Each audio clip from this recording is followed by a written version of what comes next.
The 2024 season came to a close tonight. What's next for the Royals and looking toward the offseason? We'll dive into it next on Locked On Royals.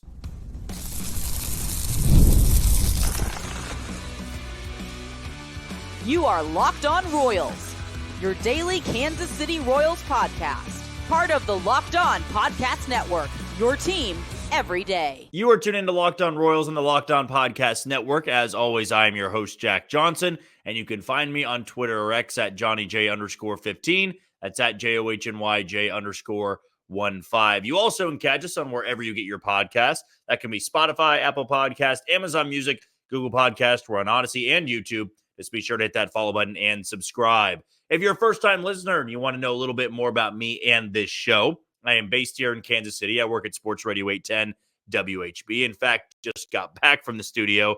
It's around 11:30 right now. Just got done with the post-game show here and wanted to rush home in time so that I can give you my thoughts for the podcast tonight. But I do work over there, hosting, co-hosting, and some producing as well. But when it comes to this podcast, when you click on this link, you know that you're going to be getting 30 straight minutes of Royals baseball. Tonight's show is brought to you by FanDuel. You can start the season with a big return on FanDuel. Place your first $5 bet, and you'll get started with $200 in bonus bets guaranteed. Visit FanDuel.com to get started. You know, last night I talked about not leaving the stadium totally dejected, not feeling too depressed because the season wasn't over just yet. The pulse was still there. There was a heartbeat on the season. But after tonight, it's officially over. This is our first episode that we'll be doing not talking about the next Royals game since, what would it have been? February? January? Around that time? Because we were still looking ahead to spring training baseball. It's been a long time is what I'm trying to get at here. And I think that we know there's plenty of positives to talk about. This is not a loss or a season in which you hang your head. I'm not going to talk down to anybody that would think otherwise because this was a team that achieved what a lot of people didn't think would be possible. To overcome a 106-loss season in 1 year, to play the way they did for the majority of this year. It's not like it took a late season surge to get them in the playoffs. They held a playoff spot for the majority of the second half. They had an MVP-type season from Bobby Witt Jr. They had a rotation go from one of the worst in baseball to one of the best in baseball. They gave the New York Yankees nearly all they could handle in this series. I consider those to be 4 games that were dogfights. They were all close. They were within striking distance in every single one of those games. But the reality is the Royals just aren't there yet in terms of being a World Series contender. And when you say that out loud, it makes it a little bit easier to swallow the loss tonight. Because the Yankees, this is their World Series or bust year. They added Juan Soto. They have Aaron Judge. They have Garrett Cole to throw games like this. The Royals are not a World Series championship team yet, and they're not to the level of being World Series or bust. And what happened in the end is the Royals ran into a better team. They ran into a team that had less holes, less flaws than the Royals had. And I understand there's frustration tonight. I understand there are going to be people that don't want to take the positive route. They want to hammer the offense. They want to hammer the performance of Bobby Witt Jr. and Vinny Pasquantino.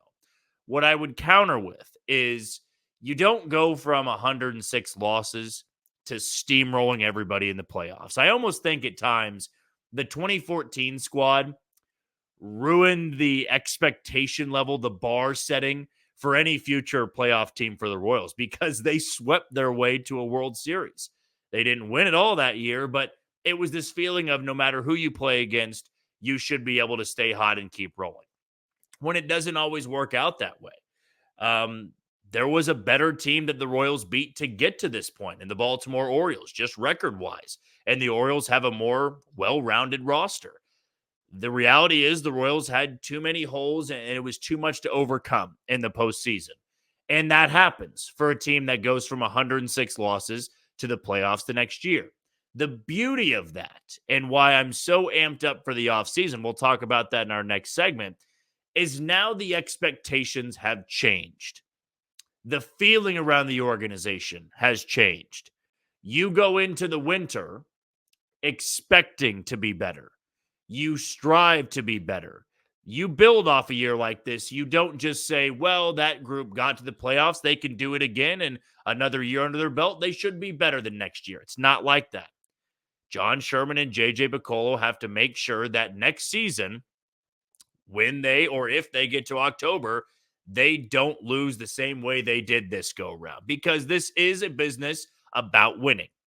There are no moral victories, right? You're not going to hold a parade and hang a banner for taking the Yankees to 4 games. You tip your cap to the Yankees. They were the better team. They had a more loaded lineup, and they had guys come through when it mattered most, and the Royals just didn't have enough of that. But now you take that series loss and you hang that in your office. You do whatever you need to do to let it motivate you, and you make sure that next go around, there's less holes on this team. I do not think the problem centers around pitching. And even though the Royals struggled with throwing strikes and battled command all series, I also attribute it to the Yankees having a lot of hitters in that lineup that can work the count, that will draw the walk. This pitching staff was good enough to win them a series, to compete in this series. Outside of game 1, there were 3 winnable games right there, and the Royals won one of them. Back in Kansas City, held them to 3 runs and held them to 3 runs. A lineup that has more threats in it can overcome a 2-run deficit, a 1-run deficit late. And this lineup just didn't have that, right? They got a little bit unlucky, but I don't even want to say unlucky because it's the ballpark they're playing in. Kyle Isbell and MJ Melendez had balls that would have been out at Yankee Stadium, but guess what? They're not at Yankee Stadium. It was an out, right? And I simply pointed that out on Twitter tonight just to say, yeah, I mean, the wind blew it in a little bit. Could have been a tie game. It's the ballpark you've played in all season long. It's not like this caught you off guard. It's hard to hit home runs at Kauffman Stadium.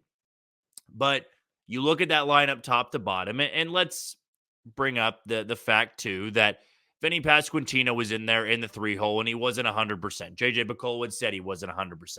But I'm not putting blame on Vinny Pasquantino for not looking the same way he did before the injury, because that was impossible to do. It was remarkable he even got back this season. So him, though he did have an RBI double tonight, but overall in the postseason, not playing well, he was not 100%, and it's impacting his swing, how he holds the bat with the thumb, with stints in it, right? I mean, that's nearly an impossible thing to overcome. You know, and for him to get back out there, it shows a testament to who he is, how badly he wanted to be out there, and how he can recover, which was in remarkable timing. Bobby Witt Jr., he knows there's going to be criticism there. He felt like he let the city down, but the Royals aren't there. They're not even close to being a good baseball team if Bobby Witt Jr. is just not there.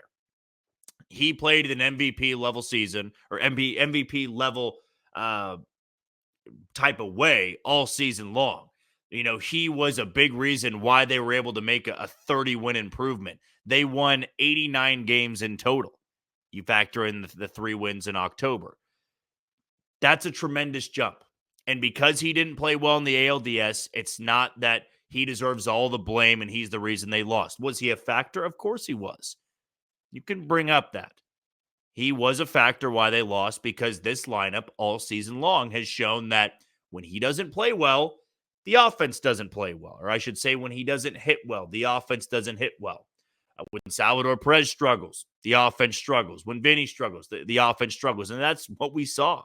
I believe we talked about that in that 7-game slide in September. Bobby was struggling. And when Bobby struggles, the offense struggles. And it was an offense that wasn't 100% healthy. I mean, even Michael Massey this year dealt with a back injury multiple times throughout the year. It flared up constantly. You know, they go off the waiver wire and bring in Tommy Pham and Yuli Gurriel, who are starting all games. Tommy Pham's 35, 36, and Yuli's 40. And they did a lot. And you know what? For the contributions they'd had, and you know that's probably their final game in a Royals uniform, I tip my cap, because they got the Royals and helped get the Royals to October. They helped bolster that lineup just a little bit, just enough. But I will end this segment with this thought. Next year, when you're trying to improve, you can't have a team that blunders, just completely disappears when the star doesn't hit well. Right? I'm not saying you need to be the New York Yankees because the Royals aren't going to get Juan Soto in free agency. One can dream, it ain't going to happen. But Aaron Judge struggles in the postseason.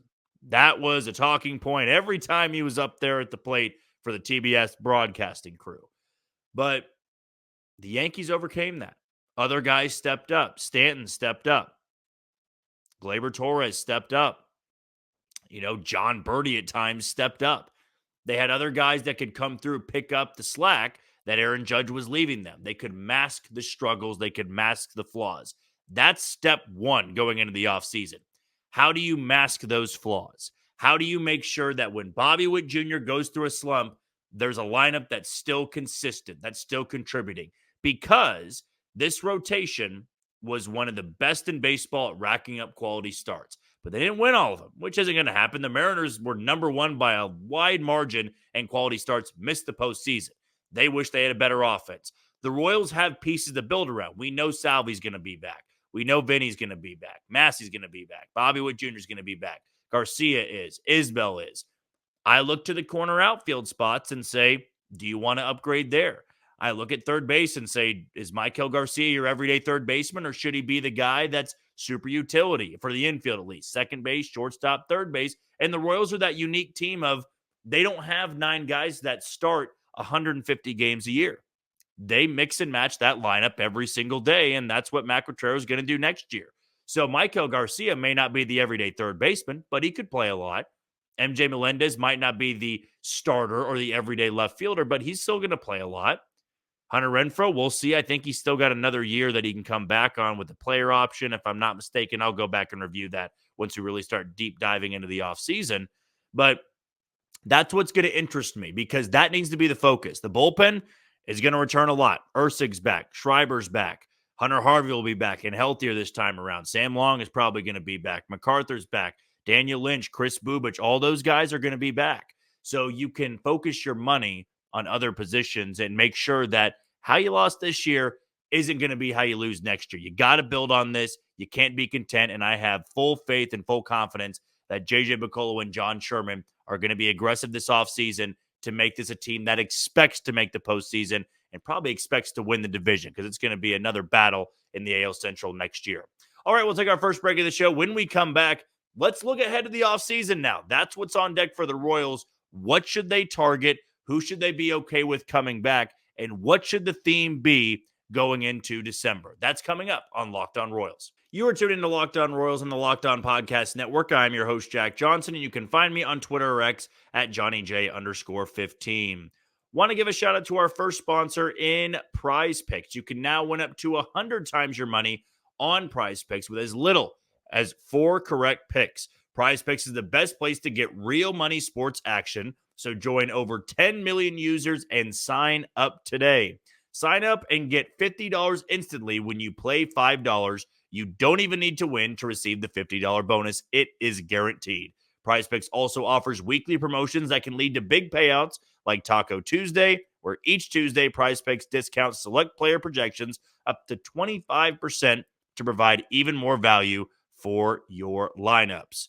PrizePicks is the best way to win real money this football season as well. Which players are going off, which ones aren't. Make your picks in less than 60 seconds and turn your sports opinions into real money all season long on PrizePicks. So download the app today and use code LOCKEDONMLB to get $50 instantly after you play your first $5 lineup over at PrizePicks. Also want to let you know about Booking.com. Booking.yeah, with hotels, bed and breakfasts, vacation rentals, resorts, and so much more on Booking.com. You might just find your perfect stay even in your rival city during the postseason. Maybe it's time to taste test your baseball competition's stadium cuisine. Luckily on Booking.com, you can find the stadium stay that's just right for you. With Booking.com's wide variety of choice across the U.S., you can go incognito to all of your rivals' city. The right stay can make you a fan of any city, even your rivals. Book today on Booking.com. Booking.yeah. And even though the Royals season has come to a close, maybe you're looking to watch some of these other series. Maybe you want to go travel to New York and watch the championship series there. Maybe Detroit or Cleveland. Maybe you're more of a National League fan and you want to see the Mets play either the Dodgers or the Padres. Should be a lot of fun, but if you're going to do so, head over to booking.com and get your stay booked today.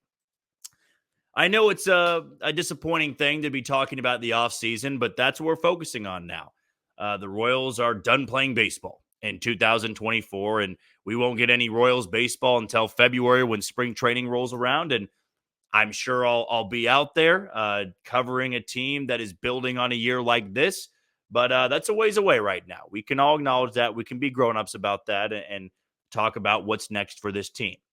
I know at the end of the day, it's going to take some people longer to stomach losses like this. Maybe tonight you're angry, you're mad, you're replaying that Isbell fly out in your head over and over again, but you'll get there. Everybody can take their time in getting over a playoff loss before you really, take into consideration just how great this season has been. Because what this season did for the organization was an absolute culture shift, in my opinion. I think people view the Kansas City Royals differently. Back in 14 and 15, that was a new era. After 30 years of losing, that brought baseball back to Kansas City. But after 2015, the Royals didn't have a winning year until this year. And now people notice the Royals. They notice the moves they make. They notice they have a superstar. They can be a team that goes toe-to-toe with some of the best in the American League. They can channel some of that devil magic, if you will. And that was important. I took this job in doing this podcast last June. And I probably told this story before, so I might sound like a broken record. At least I thought I told it on this podcast. But I was asked why did you want to do this? Why do you want to do a Royals podcast? What makes you, intrigued about this? And I said that when it comes to baseball in Kansas City, I think it does take a back seat to football. Of course, right now, because the Chiefs are going for a third straight Super Bowl. But there's a lot of people that care about baseball in this city. And when winning starts to happen, even just a little bit, just a taste, people come flooding in and they care about the Royals and they want to know about the Royals. And that's what happened this year. There was a change in this dynamic to be able to have people engaged every single night, every single episode. It was special. It was cool. And I had a great time doing it. And even now, when the season's over, it's a different offseason than it was last year. It took until the Royals started signing guys for people to go, wow, I might need to pay attention to the Royals this year. Now it's how can we build on an 89-win season, including playoff wins, a near 90-win season? How can we improve? How can we get past the Yankees? How can we get to the ALCS? That's now the goal because the expectations change from have fun, let's have a fun season, let's be competitive, to we expect to win. We want to win this division. We're building this team to win a division and win in the postseason. Because now you're not going to be the lovable team anymore of, well, what a turnaround and you can hang your hat on it. We all understand that was this year. And that's what a lot of people are going to say about this Royals team. Losing to the Yankees does not mean a failure of a season. Going toe-to-toe with them should be admirable, even though losing is not going to be accepted in this business. It's a business about winning, and it's about building on winning. And this Royals team achieved a lot. They overachieved, in my opinion. But now it's about how do you improve? You have to build around your stars better than you did last year. I think what the Royals tried to do was heavily invest in the starting rotation. Everybody knew in 2023, the biggest issue with that team was pitching. They could not have a quality start to save their life. The Royals this year surpassed their team total quality start output in 2023, like in June or July. It was something absurd like that. Now the beauty is your rotation's going to be good for the most part. It might regress a little bit because Seth Lugo throwing over 200 innings feels a little bit unlikely. You're going to have more bumps along the way. Who knows if Michael Walker's back? I think the Royals will extend a qualifying offer to him, and hopefully he takes that instead of testing free agency. But you would love to run back, 3 of those guys. Brady Singer, maybe you bank on him bringing up some trade value where you can get a bat or two to plug into that lineup to give you more stability, because that's what has to be next in the winter. You have to add, I think, 2 bats to this lineup. And I know that there are more holes where you might think, well, there's 5 guys that can't hit in the lineup. You also factor in this. You add 2 more legitimate bats, not guys that were good 2 years ago that are looking to bounce back. That's what Hunter Renfroe was. And maybe Hunter Renfroe's back. Maybe he's not. I think he still can, take that extra year, and he could be back. I could see it, and you hope for a healthier year from him. MJ Melendez, I'm not sold he's going to be the everyday or the starting left fielder for the Royals in 2025. But if you add 2 legitimate bats and bats that were good this year, whether it be through free agency or through trade, the holes in your lineup become a lot more noticeable, or a lot less noticeable, excuse me. Michael Massey improves from something like that. Kyle Isbell improves from something like that. Even guys like Bobby Witt Jr. and Vinny Pasquantino improve with that. I mean, if the Royals find a legitimate on-base leadoff hitter, that makes Bobby Witt Jr. incredibly better and can drive in more runs. That helps out Vinny, just having more guys in front of him. They were all 3 going to be driving in 100-plus runs this year without really a leadoff hitter, a consistent one at that.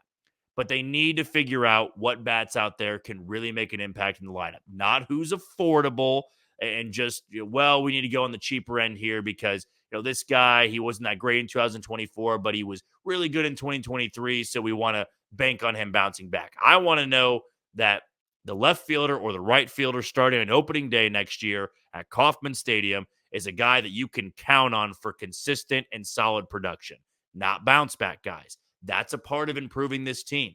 It's easy to improve a 106 loss team, not by 30 games, which is what this team did last year. But now the tough part becomes, how do you make an 86 win in the regular season team better the next year? How do you go from 86 to 90 or from 86 to 95?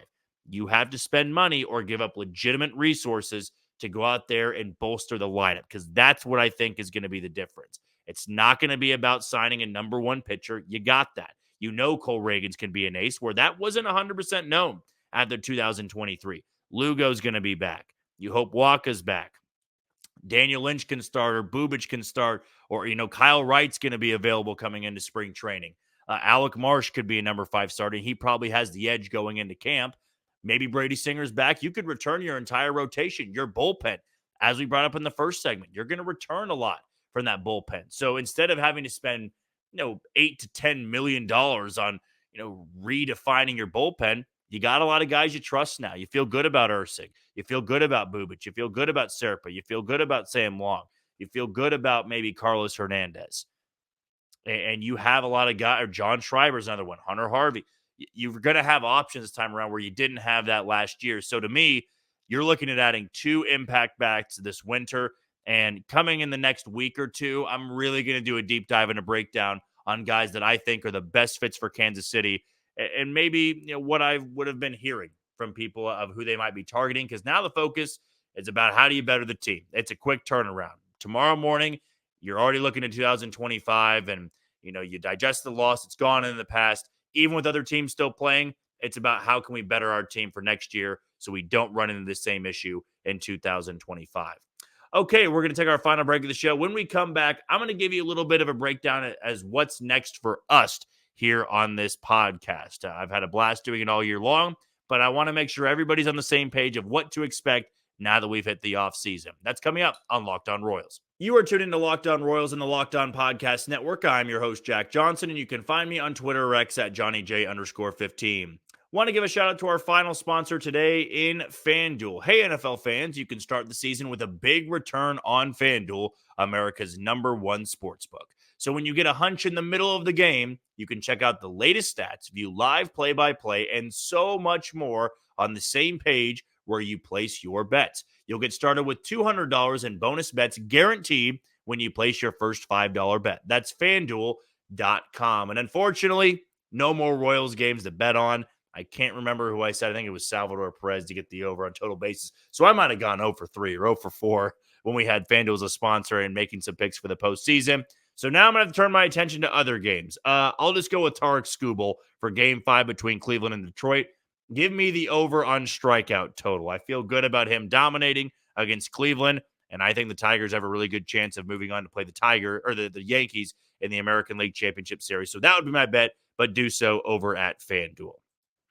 The reason I wanted to wrap up this show, giving a little bit of a breakdown for what we're planning to do, is because I got a lot of questions after the game about what to expect. The output of episodes is going to remain the same until January. So we still got 2 or 3 months, 5 episodes a week.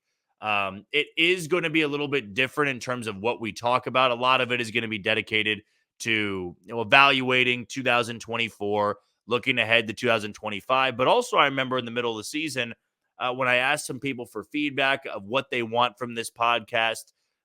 One person brought up, I would love to see more interviews, and that is going to be in our books. We are going to be trying to do at least one interview a week, sometimes more if we can get that locked down. But that will definitely be a change for us into 2024 or end 2024, beginning of 2025, is getting more, guests on this podcast because, hey, I love talking about this team, but when you're in the offseason, there's not a lot of games to talk about.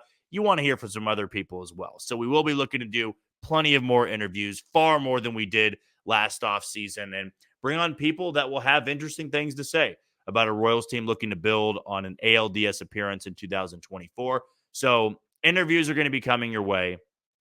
5 episodes a week are still going to be coming your way until January. Once we get to January, it'll drop down to 3 episodes a week.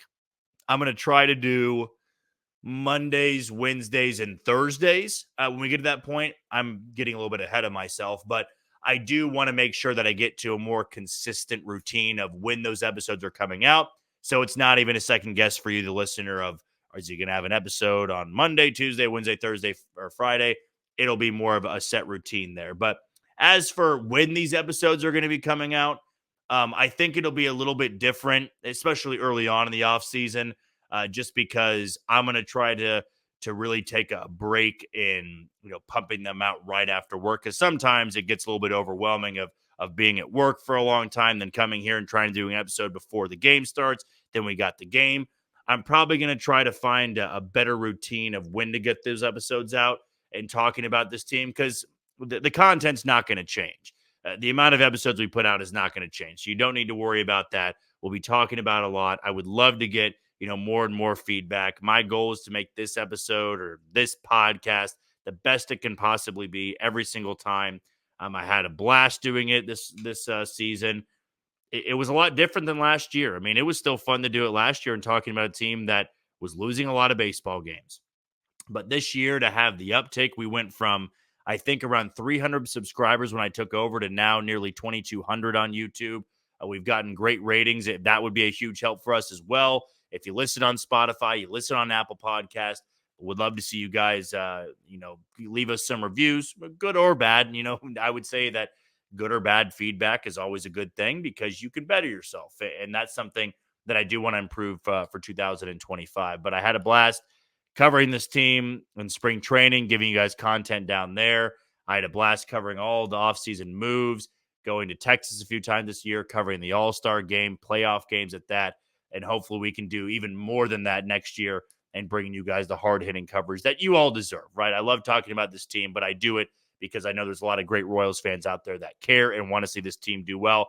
And we were very fortunate in the first full year of this podcast that we got a team like this, because to get a team that wasn't good or fell far short of their expectations, it would have been tough to do an episode every single day. And I'll be honest, there were times that it was tough to do this podcast because either it was the over negativity, I guess I can call it, of during bad stretches. It's hard to come on here and speak your mind freely and not also sound like you're kissing up all the time. Believe me, there's different ways to juggle it, but it was a lot of fun this year. This has been one of my joys to do, and seeing this podcast grow and talk about a team that, is my favorite team to talk about, favorite team to watch. And for every single night, people to be invested, you guys giving great comments and asking questions, and Mailbag Fridays, which we will have tomorrow to kind of have a season interview with the Mailbag Friday. Those aren't going anywhere. So we'll still be able to get your thoughts and have them on our episodes. Looking forward to all of that. But I do thank you to all the listeners out there that have been so kind to me and have loved the content. And I'm just here to say that it's not going anywhere. We're still going to be bringing you 5 episodes a week and looking ahead to 2025. But the Royal season comes to an end tonight. It's going to take some people a little bit longer to get over this end to the season, maybe than some others. I know I've already had a couple of positive people say that they're proud of this team, they're embracing this team, they're not even sad about the loss. And I think I'm a little bit in between, between not trying to be too negative, because certainly there's frustrations when you're a fan. When you watch this team all the time, you feel like they should have played better in certain spots of this series. But also you put in perspective how far they came, what they were able to do this year. And it's a season I wouldn't trade for anything. It was a lot of fun to do. It was a lot of fun to cover. And February can't get here soon enough, I guess I should say. But now a little bit of a off time for me, I guess you could say. The only thing that might change a little bit is I won't be as active. I'll try to post every once in a while or post daily on Twitter. But in terms of having 20, 25 tweets a night during the game, that, of course, won't be happening because the Royals won't be playing. But still going to have tons of coverage, tons of interviews coming your way, and tons of incorporation of the listeners out there. That's why I love Mailbag Fridays, but probably we'll still have some moments this offseason where we need segment help. And if you've got an idea you want us to talk about, direct message me. Just shoot me a question over on Twitter, and I'll be sure to fit it in to one of our episodes during the week. Well, that's going to do it for another edition of Locked On Royals and the Locked On Podcast Network. I've been your host, Jack Johnson, and you can always find me on Twitter or X at JohnnyJ_15. Thank you for making Locked On Royals your first listen today. For your second, find Locked On MLB as baseball guru Sully brings a daily blend of humor in baseball, keeping you updated on every aspect of the playoff picture. Find Locked On MLB on YouTube or wherever you listen to your podcast. Well, tomorrow we're going to have our final Mailbag Friday of the 2024 season. Not of all time or anything like that, just for our final season in review of the 2024 Royals. That'll be coming your way tomorrow before the weekend. But until then, you take it easy, Kansas City.